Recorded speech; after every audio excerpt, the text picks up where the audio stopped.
I got home from a business trip and noticed my slippers were still wet. I asked Mary if we'd had anyone over. She froze for just a second, then laughed it off. Come on, you know I'm terrible with people. I just like quiet weekends at home. Isn't that what you always said you loved about me? That I'm so low maintenance? I gave her a vague smile and waited until she left to go shopping. Then I went through the apartment, room by room. Someone had used my razor. A pair of pajamas in the closet had been worn. But the kicker? The box of condoms in the nightstand was completely empty. 2 days, 12 condoms. Guy had stamina, I'll give him that. I swallowed my anger and pulled out my phone. Get me all the security footage from our building for the past 2 days. And keep it quiet. Next day at work, the footage was already in my inbox. I clicked it open and scrubbed through. Clear as day. Time stamped down to the second. Starting 3 days ago, some guy had been coming and going from my place. A lot. The last clip was from an hour before I got home. The elevator opened. He stepped out with his arm around Mary's waist. They stopped right outside our door and kissed. Long, slow, the kind of kiss where you can't tell where one person ends and the other begins. Mary's hand slipped inside his coat. I'd never seen her like that. So eager. So hungry. I knew exactly who he was. Dean Gilbert, Mary's new assistant. I'd seen his resume. 25, fresh back from some program overseas. 6'1", with the kind of face that gets you places. The video froze on him kissing her neck. I closed the window and leaned back. That's when someone knocked. 2 quick raps. Come in. The door opened, and there he was, Dean Gilbert, in a fitted light gray suit that showed off his height, every hair in place. His eyes had that cocky confidence you see in young guys mixed with something lazier, almost smug.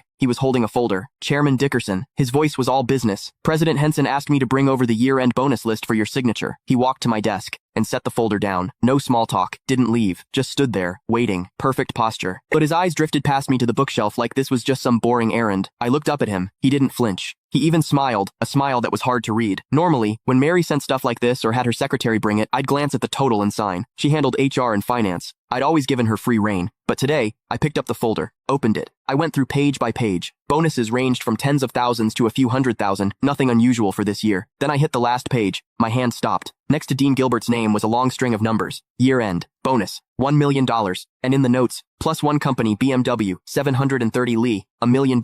A BMW 7 Series, for an assistant who'd been here less than 6 months. I stared at that number for 2 seconds. Then I looked up. Dean was watching me. That little smile had gotten bigger, and there was something in his eyes, now impatience. Chairman Dickerson, is there a problem? His tone was still polite, but there was an edge, a push. Miss Henson is waiting to head out. He made sure to emphasize those last words. I picked up my Mont Blanc pen and uncapped it. The tip hovered over the signature line. Didn't touch down. Mr. Gilbert, you've been with the company about 5 months now, right? My voice gave nothing away. 1 week shy of 5 months. Quick answer. Smooth. I said nothing. I signed. Thank you, Chairman Dickerson. He took the folder back, flipped to check my signature, then closed it. And right as he turned to leave, I caught it. His lips moved. Fast and silent. No sound. But I could read it clear as day. 3 syllables. Old bastard. He didn't even bother closing the door behind him. I stayed in my chair. Didn't move. The pen cap clicked back into place.